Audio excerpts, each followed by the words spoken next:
I think it is a musician thing or an artist thing where you're just constantly hard on yourself because, you know, you're your biggest critic. And yeah, I definitely struggle with that a ton. It is good to have a group of talented and supportive friends.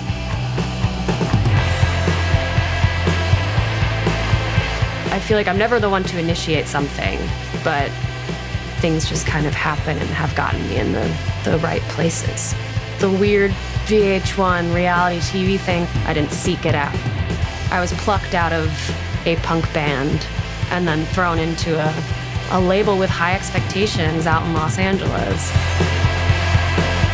My name is Candice, and my project is called Hemming, and today I'm doing a Shaking Through session.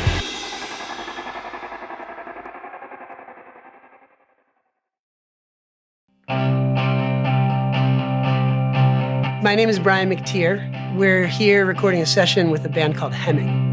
Guardians of Overgrown, ever since you've been gone, the places I always go suddenly feel. For my session today, I had Allegra and Augusta from Cayetana, and Matt and Pat from Three Man Cannon with Pat on drums and Matt on lead guitar. The process of recording and seeing your songs come to life, that's my favorite part of doing music. That's what I would do. Run through it a couple times, get like the most cursory recording of it so we can hear it back and then come up with our plan of attack. That sound good? Yeah. Cool. But for now, you guys can feel free to start making noise and getting sounds and that kind of stuff. Cool. What we want to do a lot more of this year for Shaking Through is challenge ourselves by using everyday recording gear that all of our members could potentially have access to. My name is Matt Poirier, and I was the engineer for this episode of Shaking Through. Start playing along. Okay. Rode equipped us with all of the mics that we used for the session. And then Studio Logic Sound gave us all of our preamps, EQs, and compressors, which were from the Fredenstein line. This is my first time engineering a Shaking Through episode. I had never used any of this gear before, so it was exciting but also kind of challenging. Do you know where your rack and floor are? Hard to tell, is it? Oh, okay, so we had our snare backwards. I know, this is hard.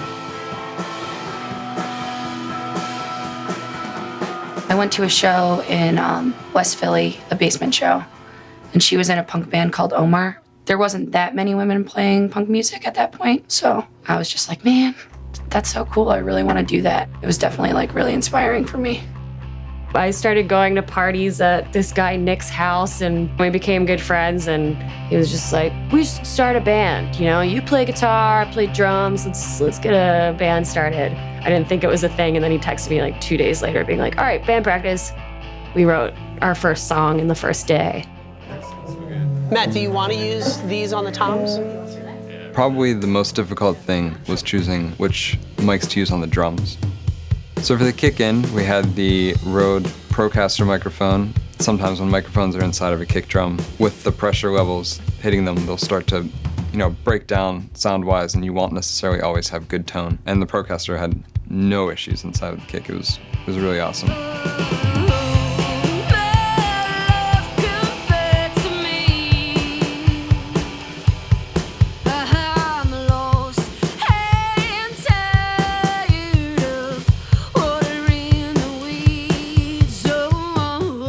I don't think I started singing by myself till college. I never liked the sound of my voice. I would record a lot of stuff, and then I would layer all these different things on top. Once I joined Omar, I came to terms with my voice, and my range kind of changed a little bit, being in a punk band and like really belting it.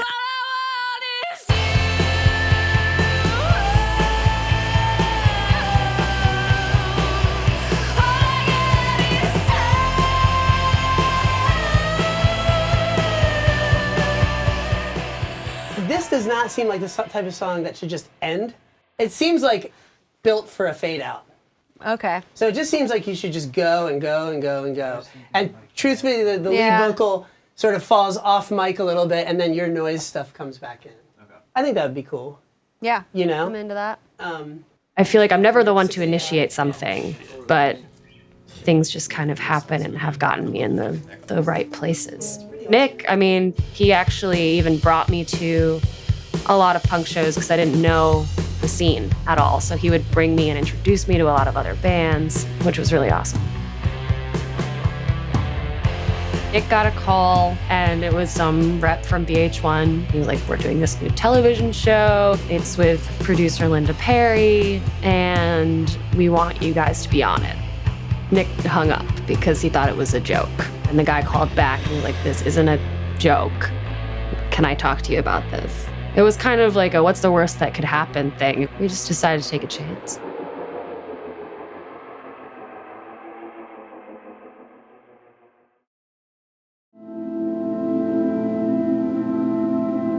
The weird VH1 reality TV thing, I didn't seek it out. It just kind of threw me into a really nerve-wracking, terrifying situation that I just kind of did.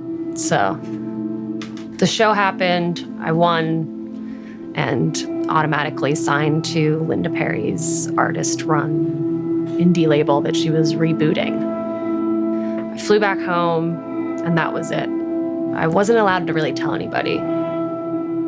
It was very surreal. It was, yeah. I was a hostess at a bar restaurant, so I just went back to work. I get sick of myself again. Just the transition, so before we were like...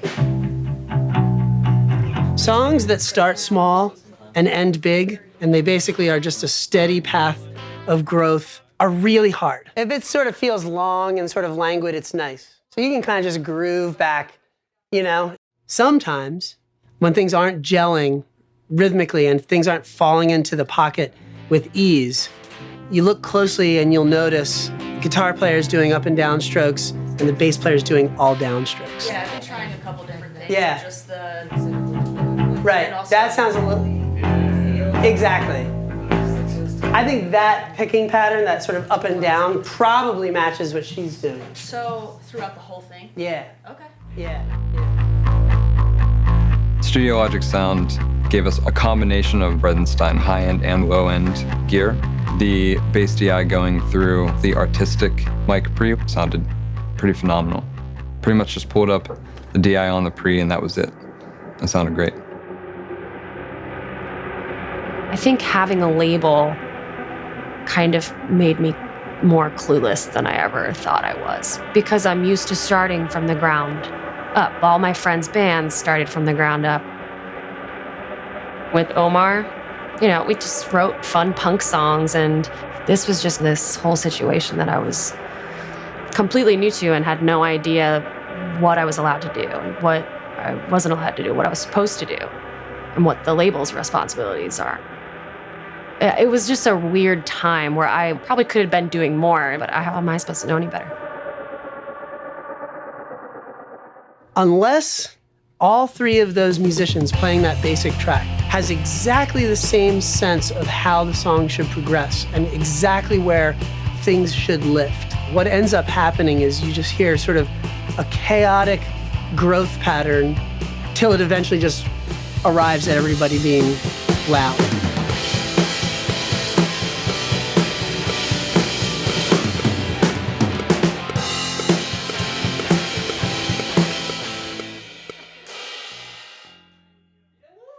What you really need to orchestrate is everybody lifting conscientiously at the same time. Do you want to like maybe hang out there with your headphones and you can kind of like guide people, like keep going, okay, now bridge. Yeah. I think that would be helpful. Right? You know, Pat has specific drum parts he has to play at certain moments. Allegra has specific bass parts she has to play at certain moments. Candice has certain guitar parts that need to change at certain moments, making all of those work together as a band. Just worked out being the person that can unify in those things and be like, okay, here's this change coming up, or like, here's where things should get louder. The majority of the conducting I was doing was more so for Pat. He was the one that was really kind of setting the tone of like where the big lifts were. It sounded good when he went to the ride when she went up with her voice. No, we were saying. No, I'm talking about the first chorus.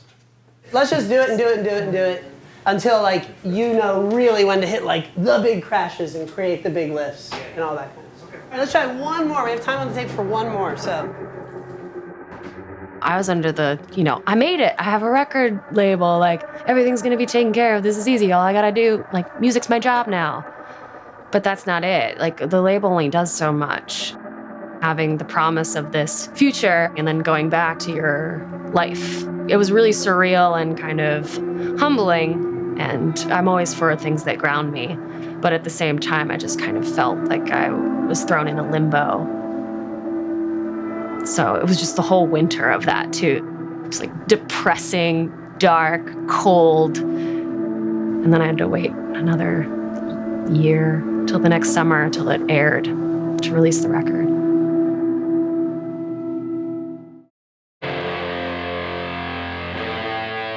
My music is so personal, and it's weird to have so many people looking at it while you sing about your feelings.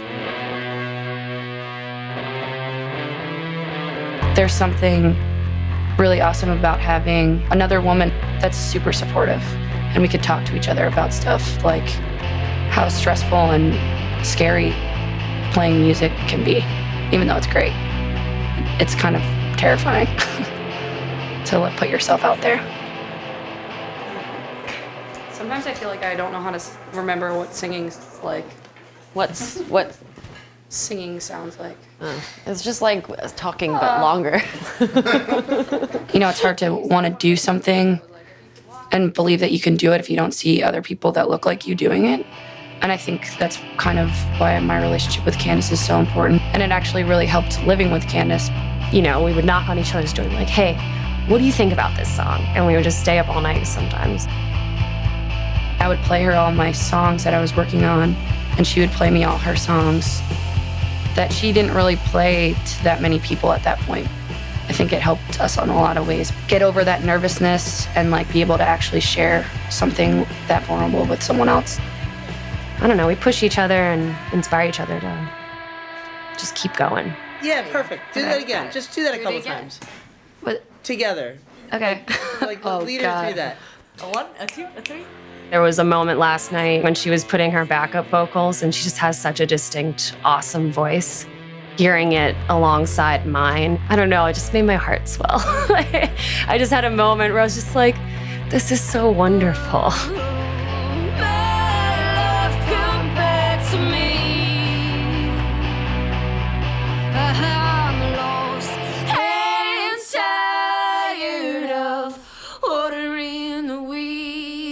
I think initially I didn't know how the two characters would match because both Candice and Augusta have very characterful voices. Typically, you'd be fighting to find space for them or to make it sound cohesive, but actually they work together really well. That was perfect. Cool. Nito. All right, yeah, come on in. That was awesome. I just said Nito. That's embarrassing. I've been so excited for this Shaking Through session. Recording's my favorite thing to do, and I just wanted to see the direction that Brian could take my song, and I knew that he would do a good job with it. We were going for kind of off-kilter, weird distortions. It helped that we had 9 distortion pedals. For this session, Mountain King lent us a bunch of their pedals.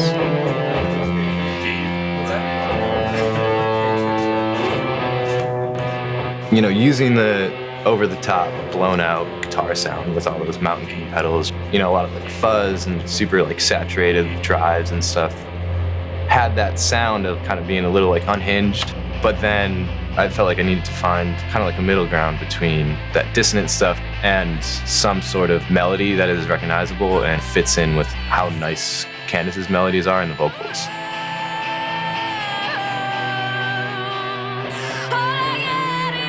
I feel like everything that's happened in the past 3 years is just educating me more in not only being a musician, but being a human. And getting a band together is giving me ideas for maybe the next record or just new creative possibilities.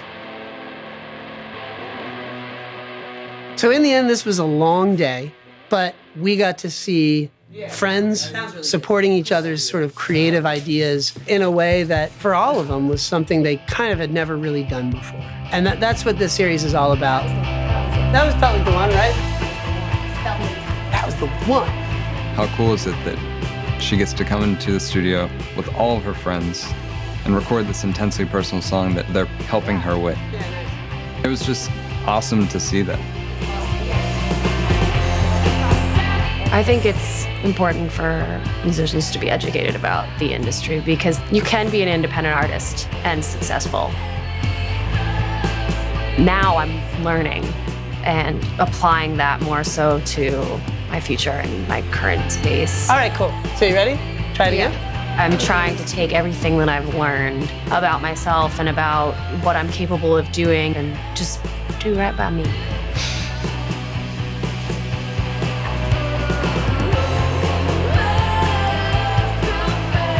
Gloves are off. It's happening. It's happening, guys. It's just a friend town.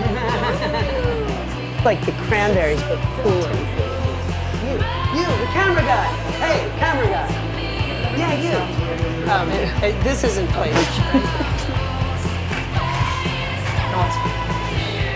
God, he's so dreamy. I know, that's what I was thinking.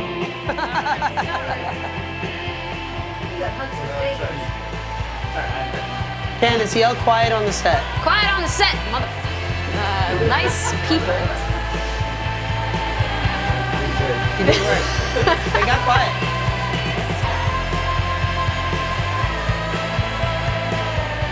To download the multi-tracks recorded for this or any episode of Shaking Through, or to learn more about Weathervane Music, the nonprofit that produces this series, you can follow the links on the screen or go to weathervanemusic.org.